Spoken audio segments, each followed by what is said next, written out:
order. And without further ado, we go right down the agenda on the agenda items. We don't have any visitor, obviously, or maybe not obviously, but I haven't heard from any yet. And the meeting minutes is the first item to discuss on the agenda. Does anyone have any, pardon? These go all the way back to December 2nd. That was the last time that you met. So yeah, if you've got any comments or corrections, please let me know, and I will be more than happy to fix them. Oh, I just had it. Here we go. Here we go. Did everyone get a copy of the minutes? Yes, I'm okay. Yes.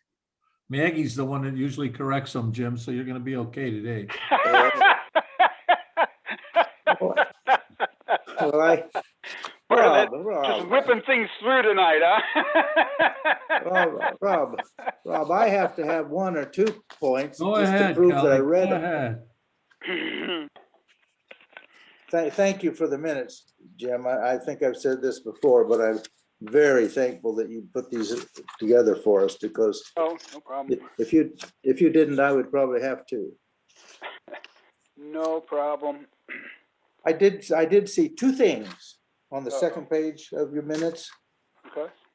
Under item paragraph B, near the top of the page on the last line, you say a matter has resulted. I think you got the and in turned around there. Oh, okay, thank you.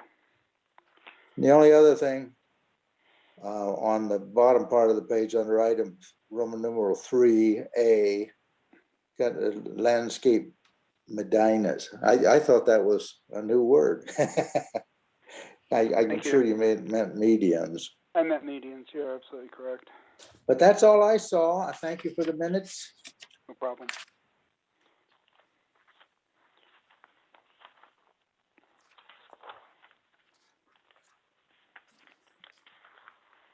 I did read, I guess, you also sent with these minutes, I think, some material on that one application that we were at least had on our agenda in the last 2 or 3 months. The Alexander. Correct. We gotta approve the minutes yet though, right? Pardon? We gotta, do you want to approve the minutes? Oh, surely. I'm glad you reminded me of that. Do I have a motion? Last meeting. I second. Okay, all in favor, say aye. Aye. Any nays? The motion carries. The meeting minutes are approved. As corrected. The one, I don't have any, and I guess we've deferred discussion of this application for at least maybe several months. I don't know. But no, thank you for bringing that up. I need to get in touch with them, and the village engineer has been asking me about the status of it as well. Your comments that are, excuse me, outlined here in the minutes that you just approved were forwarded on to the applicant. Apparently there were some design difficulties that they ran into with regard to what they were proposing, so they're going to have to redesign it. I did encourage them to take these comments into consideration with any restoration that they're going to be doing for that Conservancy area. And I do need to send them a little reminder here. If you may recall, part of their application was they wanted to get this done because of flooding that oftentimes occurs in the spring. And guess what? It's just about spring. So I'm going to have to send them a friendly little reminder and ask them what the status is of their restoration plan. I guess I can see how that might have to happen. Well, the one thing that I was, I guess, kind of curious about and interesting to read was the village engineer's letter, pointing out the fact that he'd done a lot of work in that conservancy with no permit. Yeah. And I thought it was, I mean, he's talking about some pretty stiff fines if this applicant doesn't, Yeah. get things in the proper official production line here. Yeah, and that's not just related strictly to the Conservancy. I believe there's wetland in there that he has tampered with as well. And Yes, I think you are all familiar, the lowland Conservancy boundaries oftentimes will coincide with wetland boundaries. Again, that's all done by design. Wetlands, particularly lowlands, contribute to groundwater recharge, so it's something that the village has wanted to protect for a long time, as a lot of our potable water comes from wells that are recharged by these wetlands that go down into the aquifer. So yeah, that's where the fines and all that come from. Now years back, and I think I had it when I queued this up for you back in December, there had been what I'll call an encroachment going back to, boy, I can't remember exactly when it happened, but there were aerial photos, and you could see where the transition from what looked like true Conservancy at one point had turned to turf grass. So I don't remember the timeline on that, but the encroachment happened a while ago in terms of the Conservancy encroachment. But what really got it going was the stormwater, and just as you pointed out, Kelly, the work that he had done without the proper permits and authorization in the wetlands. yes, and I'd never seen any reference to this $1,000 a day fine. And I guess the one thing I'm sure he's going to, at least I hope, he realizes the matter is kind of serious, and he needs to get started on it. But I suppose Jeffrey will be following up on that. One thing I did have, I don't know whether you got the letter from Perry in front of you or not, but I'm looking at my copy, and in the last next to last paragraph, he makes the last sentence in his next to last paragraph: the village considers this a willful act to increase flood damages on this property and the surrounding properties. I don't know. I guess the sentence structure, I guess I have a little problem with. I don't think it was not his intent to increase flood damages. He was trying to decrease it, at least on his property. On his property, but the hook there is that the work that he did wasn't properly reviewed. I don't know if it's been properly engineered. So while he may be making his own situation better, he may be making someone else's situation worse. And I believe that's the essence of what Jeff is communicating in his correspondence. Yeah, I agree. And the only issue I had there is, as I read that paragraph, I wondered, well, now just when do these $1,000 per day fines start? Well, that's the maximum fine that could be imposed.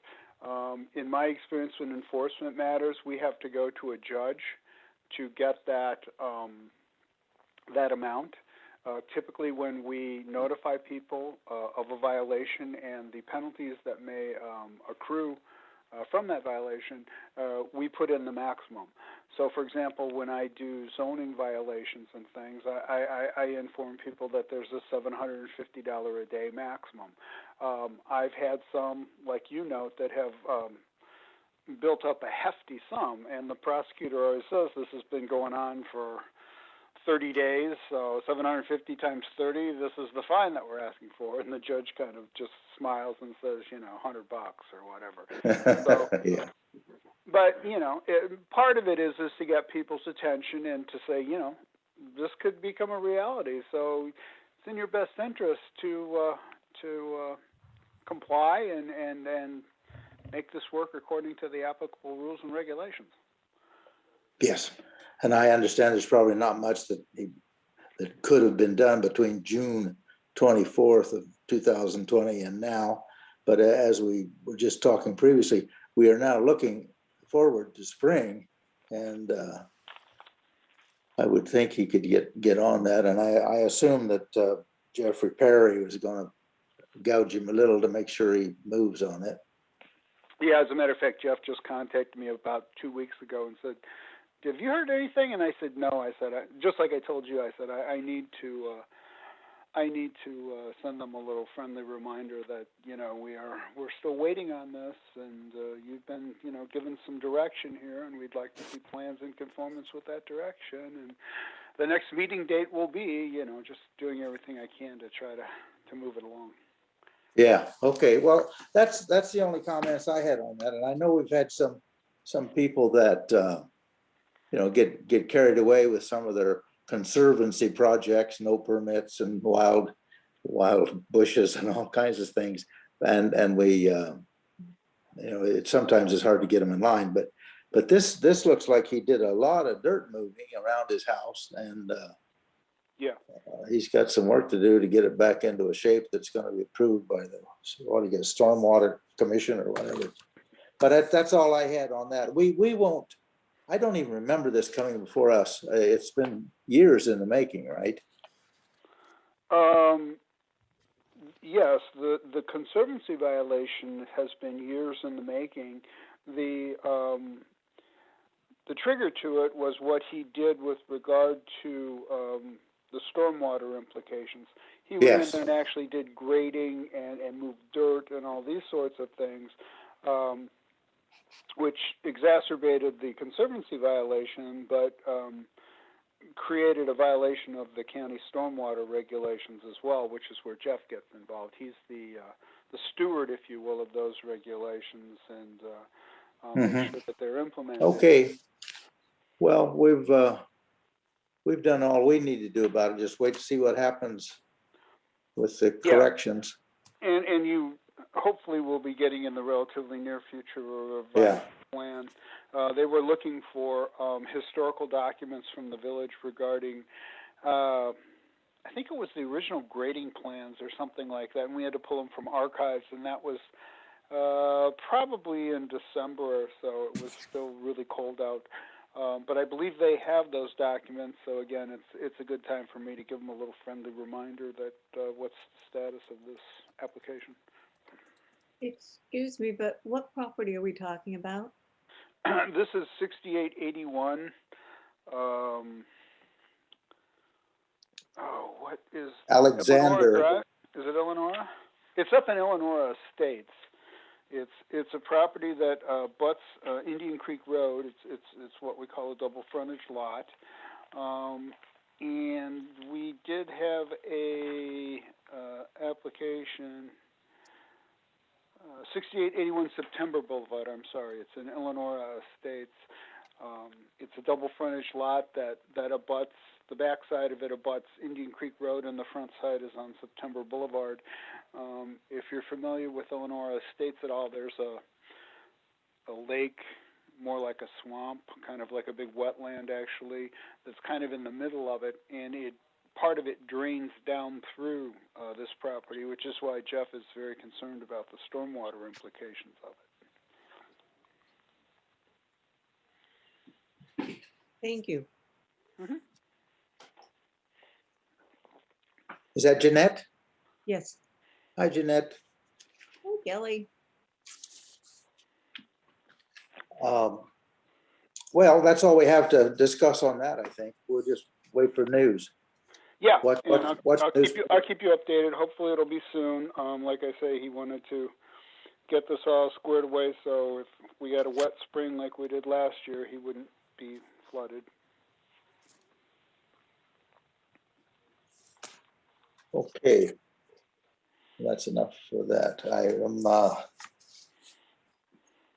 the Route 22 landscape plan comment summary. Now that was on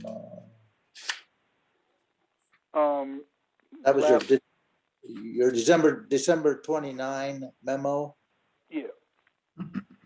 Last Second. fall, Village Trustee O'Connor asked that the CSC review a landscape plan that had been actually prepared by the village for the Route 22 widening. Just as an update, that project has been put on hold. And again, according to the village engineer, it's in the 5-year capital improvements program where it's sat for probably 15 years. And it's been pushed back into that program. So when it's going to be implemented, we don't know. Again, the village engineer indicates that in the foreseeable future, he doesn't see it on the horizon. So it could be 2, 3, 4, 5 years before we see anything on this. From this exercise with the landscape plan, it actually works out very well because it gives us a lot of lead time to get these recommendations, suggestions to IDOT. I did hear from interim manager Balling that there is some meeting that is going to be scheduled in the relatively near future on this. Actually, we just talked about it this morning at our staff meeting. So I said, well, that's actually really good timing because you all would be looking at this tonight, and if these are all the comments that you have, I will finalize them, present them to the village board next Tuesday, and then when we do meet with IDOT, we can present them to them as well, and hopefully they'll take it to heart, and this will get implemented. Did I understand you to say that the village of Long Grove prepared that landscaping plan? That's correct. They did. Whoa, Yes. who was that contracted out or? Yes, it was contracted out. I did not include the actual plans with what I sent you. I just sent the memorandum. Oh, and I don't know if it's in here who actually did it. I don't see it right off the top of my head. Well, as part of the Route 22 widening, there's going to be a substantial amount of trees along Route 22 that are going to need to be removed. And so the village prepared a landscape plan to try to mitigate, I guess you could say, some of the damage that's going to incur. It's going to be very dramatic. So Village Trustee O'Connor had the notion that if we prepared this landscape plan and you all reviewed it and we gave it to IDOT, that perhaps this could serve as a model for future widenings, plantings, whatever. We would have plant species that would be desirable and hopefully viable, and that we would also have a certain amount of uniformity in our major roadways when this, I'll call it a restoration effort to mitigate the impacts of the widening take place. Mm-hmm. Okay, well, yeah, and I guess it's Jeanette and you, well, I should say, I've got the pages of the drawings, lots of detail, and the print is so fine, I can't read it. So it is really difficult, and I had some eye surgery and that didn't help. Well, there was a landscape plan that was attached to it. I don't know if I sent it out. You're right, Kelly, it is probably very small, but the plan was very detailed, and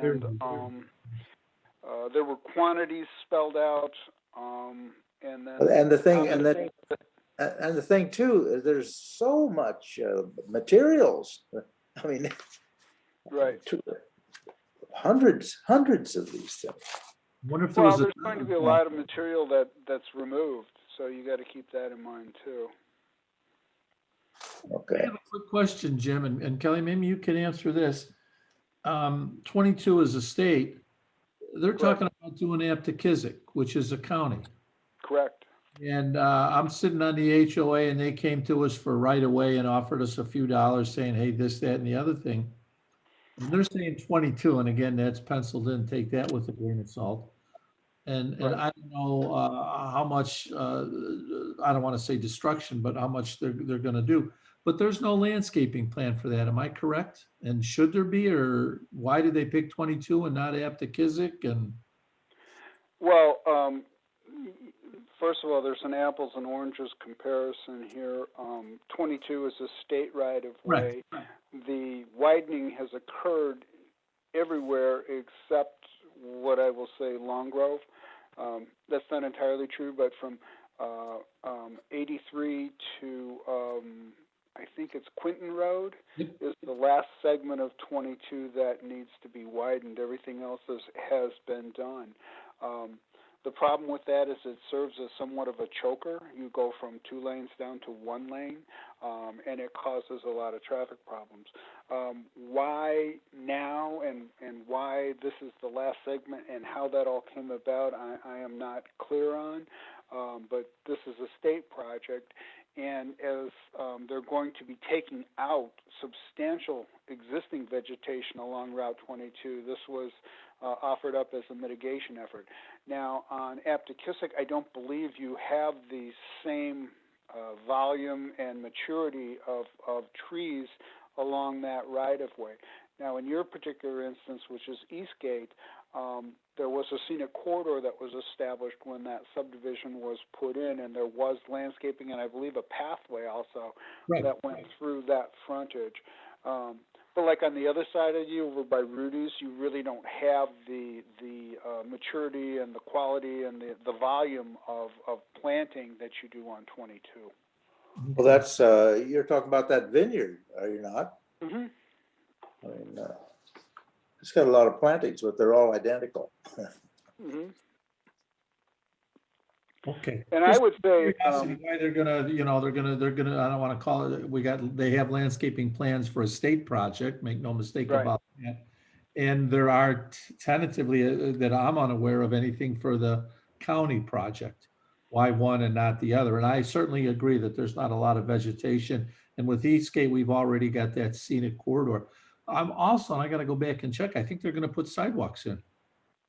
huh, I'd have to double check on that. I heard that and I was gonna check it and it got away from me. Not that it matters one way or another, but just by the by. I'm working from memory, and I'm trying to envision what those plans are, and I don't know if sidewalks are in there or not, and I don't know if they're on both sides of the street, to be real honest. We met with them, so, okay, yeah. Yep.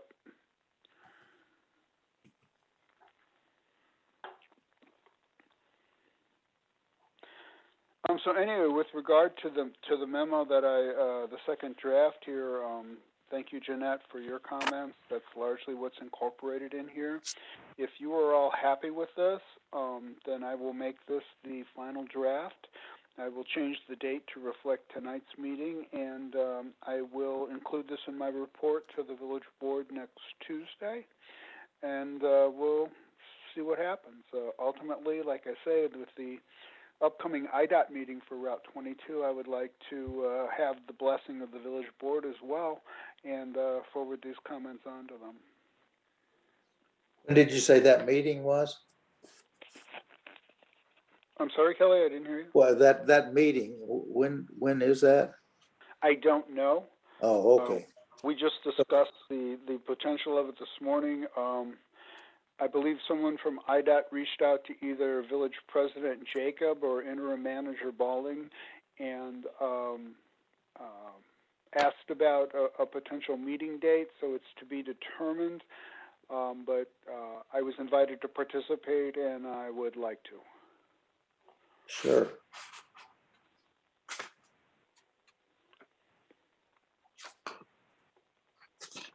Well, I was just looking at your and Jeanette's notes.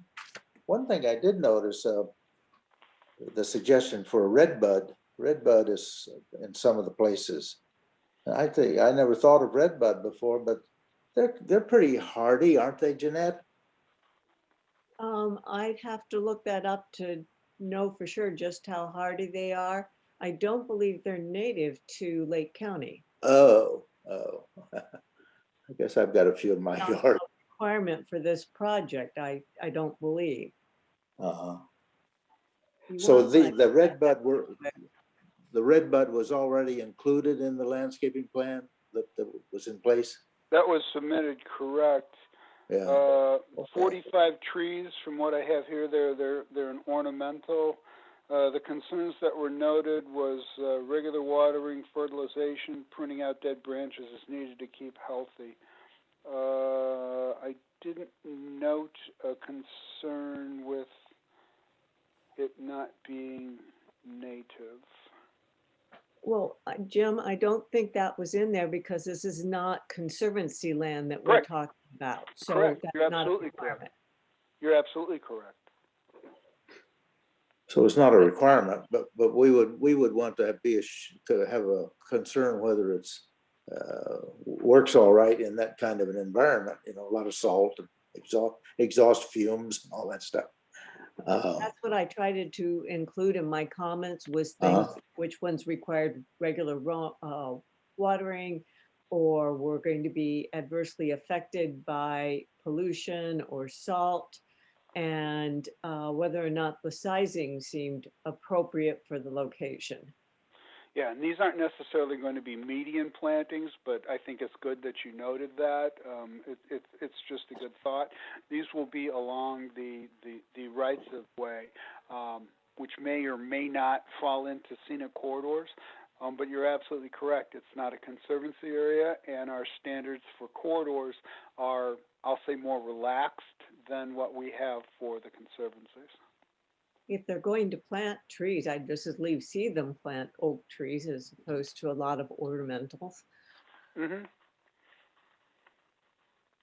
Well, I was even thinking of the median. They don't, the red bud doesn't get big like an oak, but it usually doesn't live that long, I guess. But the blooms in the spring, I just think they're especially attractive. They are pretty, but they are a little finicky.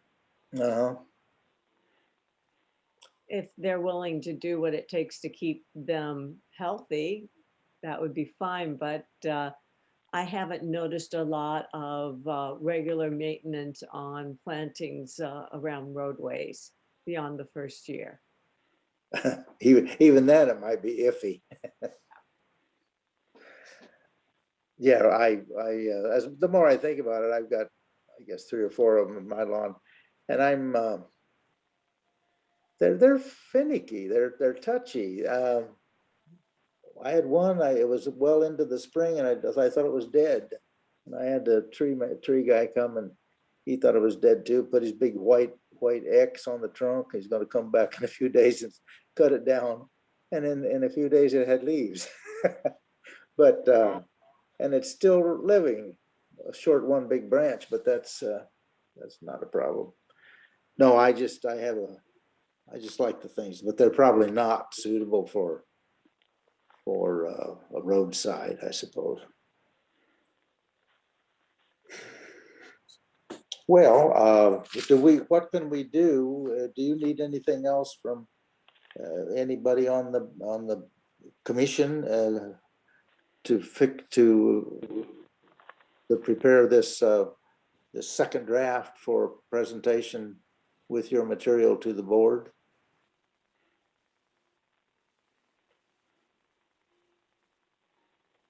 Do we need anything to add to that, or do you think that's would fill the bill?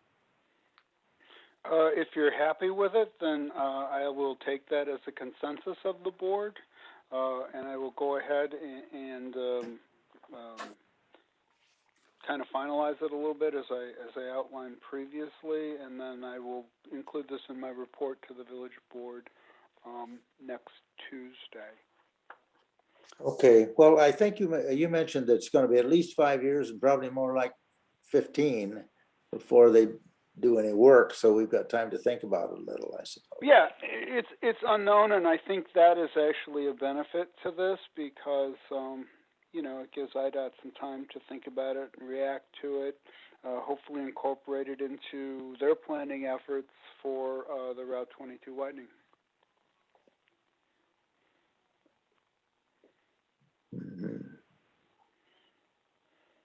And the state will be paying for all these materials that go into Yes, the Project. landscape plan would be implemented by the state, hopefully. But that's the game plan. We put this together as kind of a mitigation effort because there's going to be substantial tree removal. It's an interesting question whether or not they are required under our tree preservation ordinance to do mitigation replacement efforts like other people would. In the hierarchy of government, local government is a creature of the state, so oftentimes we don't have the authority to buck the state. We can make suggestions, and if they say thank you but no, we really don't have much recourse. Now, an interesting caveat to that is the scenic corridors, because those have been platted as easements. Easements, like zoning, run with the land. So while the state could acquire land for right-of-way purposes, if we don't vacate that easement, then they're bound and legally bound by the restrictions that the easement puts in place. So that, I think, is another thing that ties into this whole landscaping plan. If you're going to come in here and look to be acquiring land, particularly in corridors, fine, but we want, something in return for the impact that the widening is going to cause. Mm-hmm. Okay.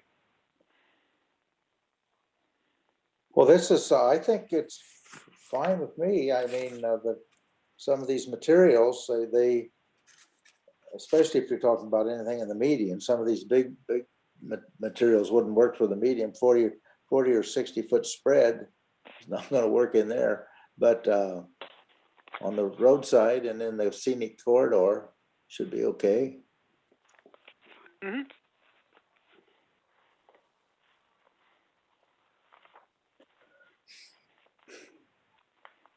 So did you remove that second draft stamp? And So you're all good with it? Then fine. I will take that as the consensus of the commission, and I will go ahead and finalize the document, and I will present it to the village board next Tuesday. Very good. okay. Jim, Thank you. it would be nice if Yes, at the ma'am. next meeting, you give us an update on what sort of feedback you got from the board. Absolutely. Absolutely, no problem. Okay. And then I don't know how about attending the meeting when they discuss this. I mean, you certainly would be there along with some of the other village officials, right? Yeah, I believe it's going to be the village engineer, myself, the village president, and the interim village manager. Mhm. If you're interested, Kelly, I could send you an invite, and you could participate. I don't see a problem with that.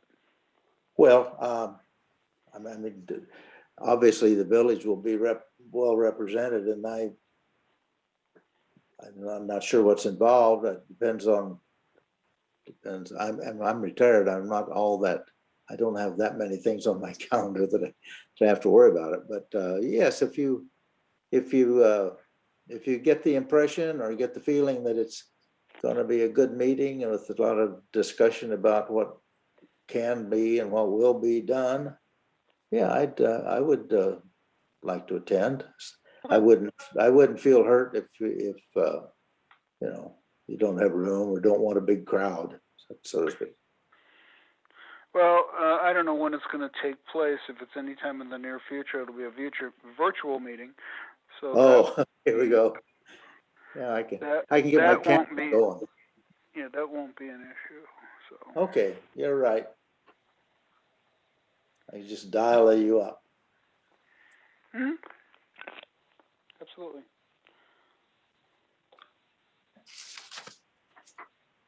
Do we have any other business on the agenda?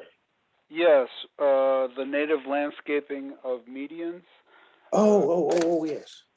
I have a first draft of this document for you.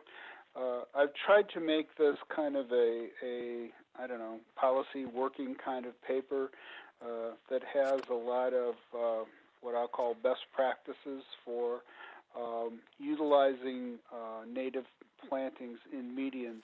I did take a lot of this information from other information that had been distributed at prior meetings and kind of consolidated it down.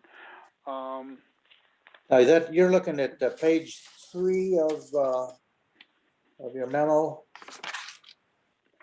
Actually, there's, I believe it's a 5-page memo. I'm not looking at any specific pages. Yes. Okay, I Kind think of that's what I'm giving having. you an overview of what we got to. The area where I have been deficient is in getting the cost figures, the cost estimates. I was going to put the bite on, I believe it was it Brian Wilson, Kelly, that you invited from McGinty's to the Yes. the HOA meeting last year? I was Yes. going to call him to see if I could maybe pick his brain and get, what I'd really like to do is get a cost per square foot regarding plantings, maintenance, installation, whatever. And then we could use that as a benchmark for calculating, what these costs might be, so we have a ballpark figure as to what we're looking at. I haven't gotten that done. With the melt coming on, I've been just swamped with calls from realtors, developers, appraisers. So it's I just haven't gotten to that aspect of it yet. But again, Jeanette, you gave me a lot of good information regarding types of plantings that would be suitable, and I incorporated those comments into this draft document, and I just kind of wanted to get your input and feedback as to how you felt about this, and we still need to crack that big nut of cost. So that's the last remaining issue as I see it with regard to this, and then we could take this to the village board. Again, if we were going to look to do this in Old McHenry Road, we could take it to the county and see if A, they're interested, and B, perhaps they would be willing to participate. I don't know. Well, I would think, of course, Brian, spring coming and all that, he probably has a full calendar too, but I don't think it'd hurt to ask him. He was very helpful, giving us a lot of materials and attending the meeting that we had, president's meeting. But back to the handouts that you had, I'm looking at a January 28th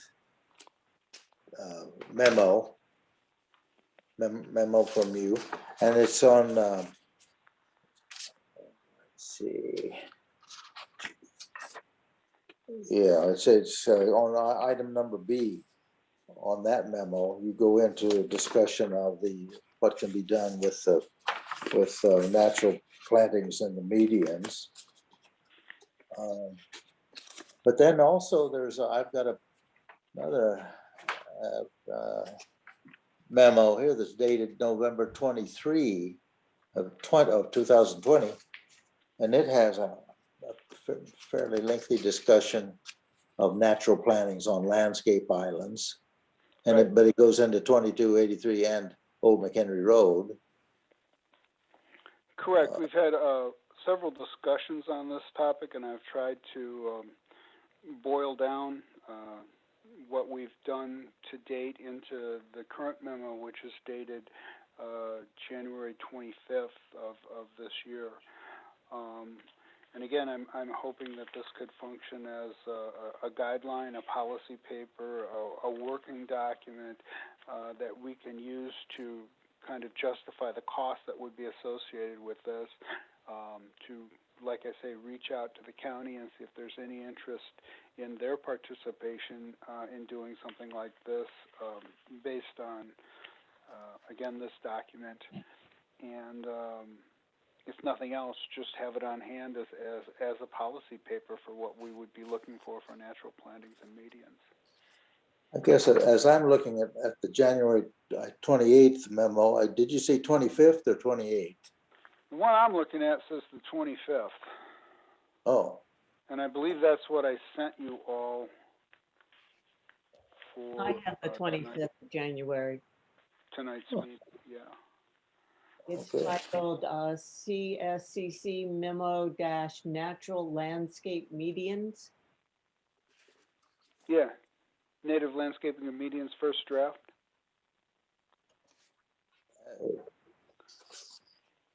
oh, it just has draft on it, right?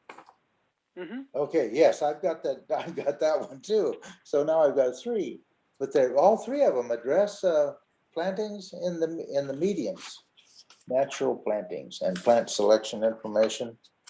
I don't know if there's, I'm sure there's. Oh yeah, the one that you're talking about, the 25th, right? I think that goes into more detail than even the one on the 28th. Correct.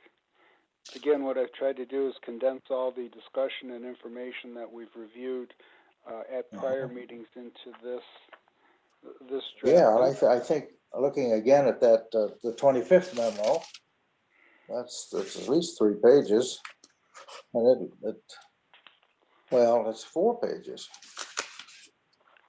Should be 5. I mean, the first page, what's on there? Oh yeah, it's just the whole thing. I would think that would you wouldn't need to do anything to that. I don't think it should be pretty complete. Yeah, it's Very the cost complete. estimates that I still need to work on. And again, I was going to contact McGinty's only because we put the bite on them last year, and I was hoping that maybe they would at least give us some direction and some. If we could even get ballpark figures, I think that would help. But I wanted you to look this over and again, see if you have any input or feedback about what's been drafted so far, if you have any concerns. If not, I will try to get the information that's missing, and hopefully we'll keep moving forward. Okay. Cost is what we need, just the ballpark, nothing, yeah. Yeah, that's. We have a feeling. And again, if I could get a cost per square foot for all of this stuff, so we could say, we're looking at 500 square feet or 1,000 square feet, whatever it may be, you're looking at roughly this kind of cost for installation, maintenance, whatever. I mean, if I could break it down even further, that'd be fine, but to have we tried to do this with pathways, and a previous village engineer gave me kind of a program to where you could plug in variables. Is wetland involved? What kind of surface? Is it going to be asphalt, gravel, or just mowed? And you could plug all these in, and it would spit out to you a thumbnail number, that would obviously have to be refined when you actually got down to implementation, but again, you're getting back to this cost per foot for pathways. So, if it's like $100 a foot and you've got 1,000 feet, you've got a ballpark as to, what your pathway is going to cost for installation. And that's what I was trying to go for with this. If we could get some kind of number like that, then we can plug it in and, at least have a thumbnail ballpark kind of figure what we're looking at for cost.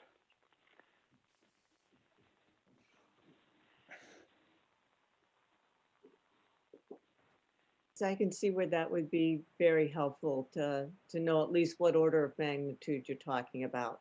Right. Exactly. Well, I think the board has made themselves clear that they don't consider this a high priority.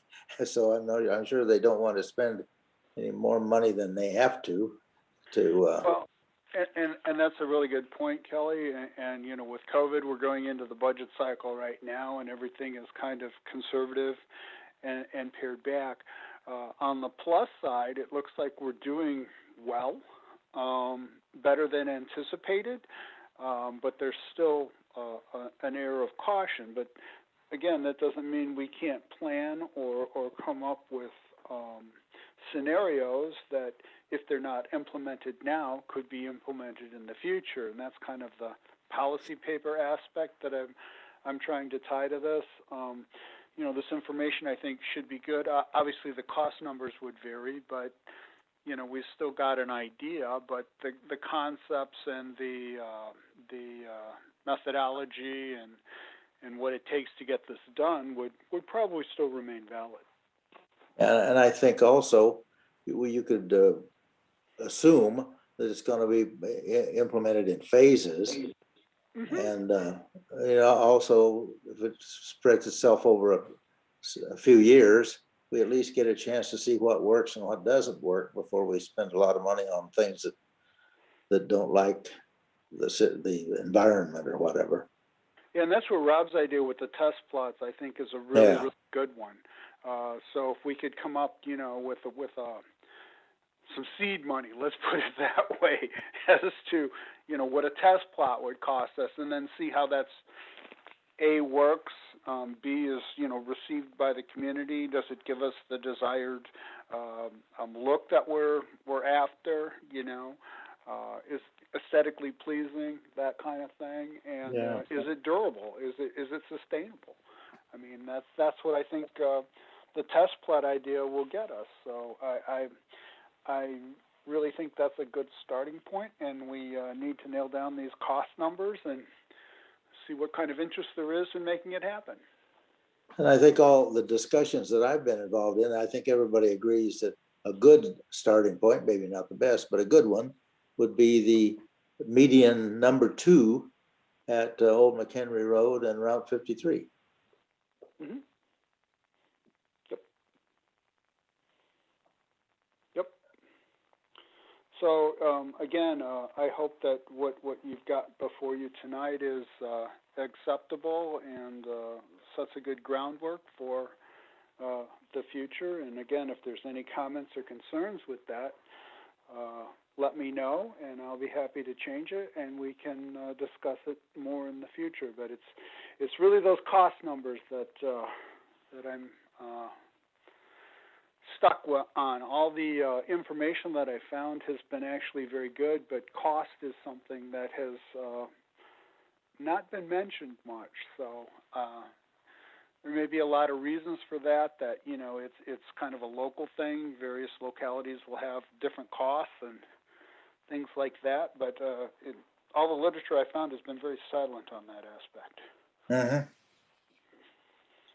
Well, I wouldn't be embarrassed to have a ending paragraph on your memo that just says, you know, the cost aspects are being investigated and discussed with locals that might be involved in the project.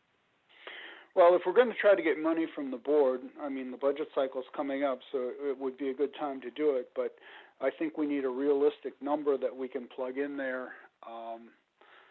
that they can react to. Yes.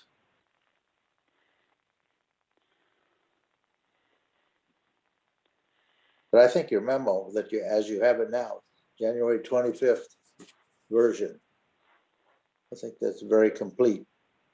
Okay, well, good, thank you. As you say, except for the cost, but we're working on that. We got to add it. Yeah, that's the last nut to crack. So if anybody has any thoughts or suggestions on where we might get those, I'd love to hear it. But I, like I say, was going to start with McGinty's, only because we've got somewhat of a relationship there, and they do specialize in that kind of thing. I know McGinty's has had a Conservancy seed mix that we've used in the Conservancies for a number of years, so I think they're a good resource and they're local. It's good enough for me. Sounds good to me. I don't know if Prairie Nursery I guess they don't have a store, but they have a catalog. I don't know if they might be helpful. They're gonna lack we might get all the materials, but we're gonna lack what it's gonna cost to actually put it in to plant it. Correct. Where McKinney And will give us the whole material And- and And installation. maintenance, you know, as we always Yeah. talk to people who are doing their conservancies, you know, a maintenance plan, first 5 years, it's critical. So, you know, again, that all needs to be factored. And ideally, I'd like to break it down to, like, you know, planting, maintenance, you know, whatever the costs are. But if we could get, again, that ballpark and say, you know, Yeah, tax better title pres- license out the door, Yeah, $100 a square foot or better whatever. presentation would be the materials, first year, second year, just lay it out there, give it to them as detailed as possible, but. Yeah, All yeah. right, well, we'll see what you can do. Okay. But so far, you're all happy with what you've got before you. Yes. Great start. Thank you, Jim. Well, thank you, Jeanette, too, because you did Yeah, a lot Jeanette, of work right. on the plant species, and that was a big big aspect of it too. Thank you, Jeanette. This-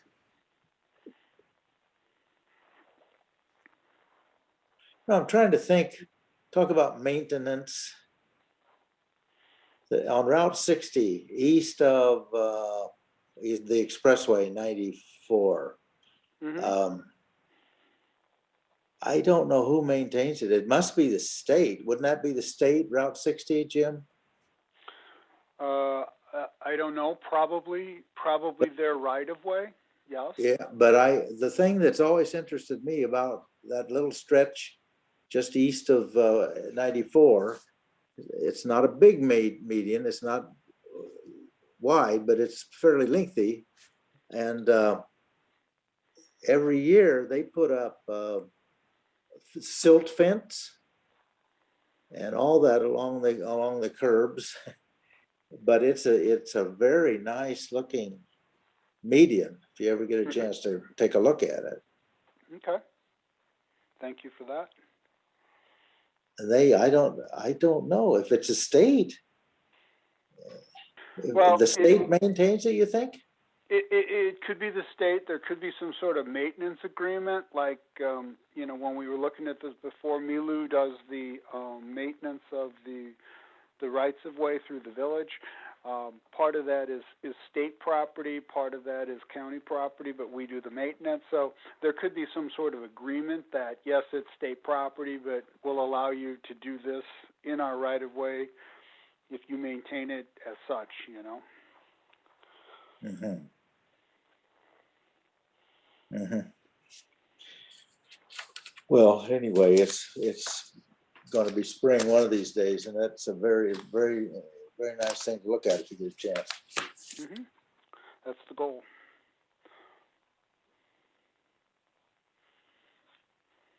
Was there anything else? That's all I have on the agenda. If you all have anything else, sure, we can discuss anything. Jim, I wanted. Yes, ma'am. I sent you the information on those 2 talks having to do with prescribed burns. Is that anything we should document as part of these meeting notes, or do you want to keep that someplace else? If you want to bring it up and discuss it with the commission, that's absolutely fine. I want to put that information, you know, into somewhere where people can access it. So, you know, the webpage obviously comes to mind. That's why I wanted the links, so that people have link it ready. may be temporary. Okay. I don't know for sure yet because of the nature of the material. Okay. To let Kelly and Bob know what we're talking about here. Last week was a little overwhelming on the Zoom webinars because the 2 weekends were Wild Things, which is a conference that's held every other year. And the week in between was the Master Naturalist Symposium. Wow. One of the things that came out of each of those was a talk on prescribed burns. And I had never seen or heard of a talk for the general public on prescribed burns previously. When we had that homeowners association meeting, Yeah. I didn't know who to go to or where to start. So for Region 8 of the University of Illinois Extension Master Naturalist Program, which is in the southern part of the state, there was a person by the name of Caleb Baker who did a talk on prescribed burns, and it was a good talk. Then at Wild Things, John McCabe, I think that's how it's pronounced, who heads up prescribed burns for the forest preserves of Cook County, gave an excellent talk about what's involved in a prescribed burn and various aspects of it. So that there are two people and potentially two talks that have been recorded that we might be able to make use of should there be a need in the future. You're saying we could get a copy of the recording? I don't know if we're going to be able to get a copy of them. They're, the Wild Things, I know it's going to make the recordings available to the participants for a limited amount of time. I don't know if we were to go to them in the future beyond that time frame, and as the village, which did not participate in the conference, if there would be the ability to make use of that material. And Yeah. I'm not sure what the University of Illinois Extension policy is on that either. What if they could put it on YouTube? Like I said, they were recorded. They've got them. I just don't know what their plans are for them out into the future. Uh-huh. You would think it would be in their best interest to make it available. You know, it doesn't make much sense to keep it private, especially when you record it. So. Well, Well, things people had to pay to attend the conference. Yep. Yeah, just what I was gonna say. You know, Well, that's part of Follow it. the money, Rob. yeah, okay. But if we could get links, I mean, that would be ideal. We could share those with homeowners. We could put it in the bridge and post it to our webpage so they would have, you know, easy and ready access to that information. That'd be great. But I wanted to make sure that we at least now had those two names and who they're associated with as references that we can go back to. Mm-hmm. And you could, they could be on the website also, I think. Yeah, and I'm going to keep them in your CSC files for open burning so that we have it like the other resource documents that we have.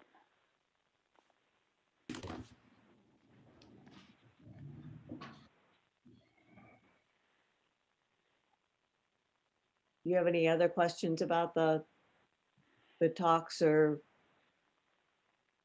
I will find, when I see the links come out for those, I will see whether or not they are for general use or only the people who registered for the particular activity. Mhm. And again, that would make a great bridge topic and something we could share with HOA presidents. Yes, when I saw 2 in 1 week after not seeing anything in 5 years, it was kind of like, wow. Overload. Jeanette, were they both similar in their statements or what they were saying? The U of I extension course was the first one I heard, and it was a nice overview. The second one from the Cook County Forest Preserves was much more detailed and really geared towards a forest preserve as opposed to a homeowner. But the types of things they talked about were pertinent no matter what, because, you know, they're saying, here we are trying to burn a patch of land in the middle of Cook County. And so the homeowners would have the same types of issues as what the forest preserve has to deal with, of not sending out neighbors or getting complaints put in, of making sure that an area is ready, having to deal with what the actual weather is on the day of the plan. And the other thing it does is to give you a real good idea of why so much planning is needed in advance. And then it can all fall apart right at the last minute if suddenly we're getting wind gusts up to 45 miles per hour. Yes. So I preferred the Cook County one. I found that one to have a lot more information in it. But I wanted to make sure we had both those resources because I don't know what might be available to us in the future. Mhm.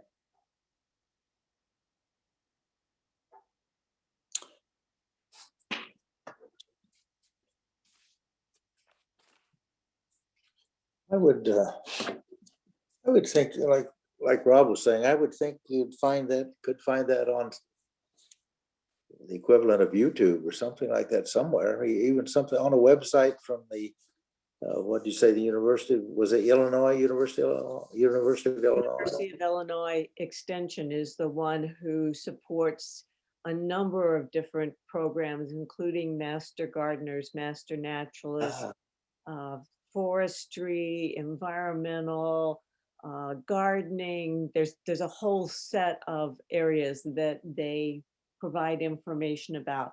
And much of it is open to the general public. Our tax dollars. Yes. And lots of volunteer hours.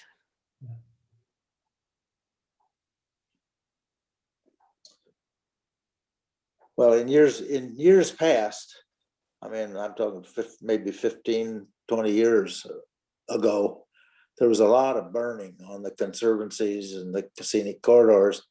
I don't think we have nearly as much of it as we did 5 or 10 years ago. It just seems like it's not popular. Yeah, that's a good point, Kelly. And Trustee O'Reilly has noted that as well. And not only from the maintenance aspects of the natural areas, but also from a social get to know your neighbors kind of thing. As you point out, it used to be an event, and neighbors would come out and get to know each other, and you had that whole volunteer spirit thing that was going on to, promote the common good.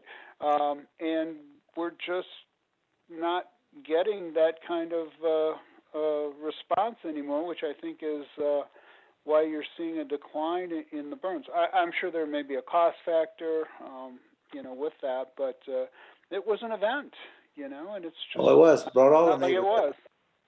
And then everybody learned what a drip torch was. Yeah, there you go. There you go. Bring your rake and the flapper. Oh, anyway, you're right. We would. When I lived in Briarcrest, we had a huge wetland area right across the street from my house, and it was filled with cattails. But we burned them down. Well, we usually burn them down every year, but they would send those flames 50 feet high in the air. And as somebody all the time would call the fire department, they'd be by with their sirens blowing and everything. But it was an outage. You need to inform the fire department in advance and in Long Grove to ask permission. Yes. To be able to do that. There's more of that these days than there was 10 years ago. And one of the 15 years ago. We're finding for conservancy areas is that burns are just a critical part of good maintenance. Mm-hmm. And that doesn't mean they have to be done every year, but about once every third year, aim for 3 and get it between 2 and 5. Yeah, we have our Conservancy burned here in Promontory Point, but we hire it done, and in fact, McGinty does it. They carry their own water. They have a four-wheeler hauling a tank around, and they're very, very safe. Yeah, But my they have husband and I have both taken training so that we can volunteer with prescribed burns. good.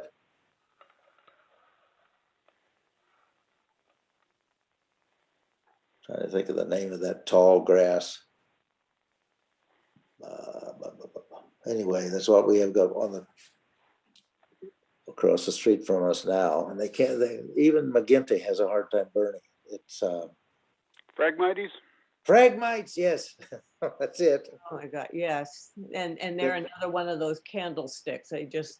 They're tall and they just They're tough. It's come up like with, it's almost like a bamboo, but it doesn't burn well. McGinty had a lot of trouble this past year trying to burn it.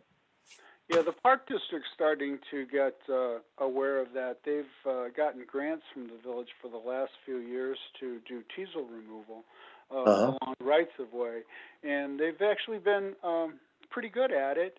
And they're kind of got Phragmites on their radar and are probably going to look to find some ways to eradicate those in areas in the village as well. But that's down the road. Something they're considering. Well, the problem is, I think they like the wetland, like a lot of water, and you can't. There's not much that you can use near the water that doesn't cause a problem to kill it. I mean, Mm-hmm. well, you have to be careful to choose the right herbicide for that. And there are herbicides specifically formulated for use in waterways that will minimize their effect on aquatic life or things to which you do not initially plant it. But you've got to know what you're doing. yeah. Like But I understand the herbicide minute of your license. it hits the water, it loses all effect, or supposedly. Well, with something like Phragmites, one of the techniques that I have heard about is actually cutting off the stem and it's hollow, Yes. ripping it down into the individual stems. But that's tedious work. You mean just trimming it and take it out and pile it up somewhere? No, I'm talking about you cut it and then that resulting stem, that little bit that's left is hollow in the center and you actually have to drop the herbicide inside that hollow center. Like a straw. Bring it around. Yeah, I suppose that would work. Might spill a little around, but have to be careful. Yes.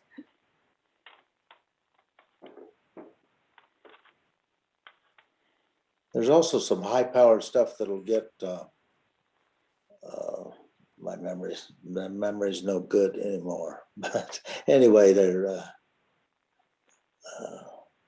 well, neither here nor there. But there's some pretty strong weed killers and bush killers that you can use, but it takes a license to use it, and most people aren't authorized or licensed to handle it. Yeah, that's the reason why you need companies like McGinty's and Grass Prairie and others who have gotten their license and are familiar with what works under which circumstance.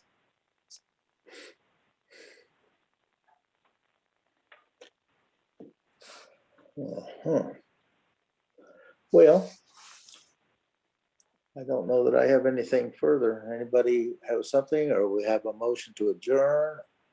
The only other thing I was going to mention is I did pass along Kathy Weiberg's obituary. She passed away back in January. The really nice thing is when we altered the composition of the commission and brought on Maggie, We did pass a resolution making Kathy like a member emeritus, if you will, so we could, utilize her knowledge if she was ever able to participate again. Anyway, it was a very nice resolution, and I believe Kathy got that before she passed away. So that's probably the good thing of it. So, I'm glad to hear that. Very nice. very Yeah. nice. I know with the stroke, her quality of life, I believe, it diminished. So, it might be for the best in the long run, but it's still very sad. Well, she was almost homebound, but she couldn't drive the car. I don't think she had Yeah. strength to walk even much. Yeah. Oh, the last time I talked to her, she was so mad because her husband hid the car keys on her, and she couldn't go when Yes. she wanted to. And oh my God, she was telling me all about it. She had a car wreck, and they took away the car keys. He did Yeah. anyway. Tried to hide them from her. Yeah, she was all upset about it, but Mm-hmm. I know her quality of life had diminished, and she was a rather independent person and couldn't do the things that she wanted to. So. Well, I think she would rather be outside than inside any Yep. day. Yep, I agree with you there. So I just wanted to let everybody know, and we did recognize her, and hopefully she got that. I believe she got it before she passed away. So I'm sure she should. That was very nice. I don't think I saw the final draft of that, but it was very nice. Until she died, I didn't see it, but it was a very nice tribute. Yep, I thought so too. It was very nice. So that's all I have. Is there a motion to adjourn? I so move. Second? Got motion seconded. All in favor say aye. Aye. Motion carries. Well, thank you, everybody. All right, thank you all. I'll be see- in touch. Oh, My iPhone is running out of battery power, so I'm going to cut out. Talk to you later. bye-bye. Bye.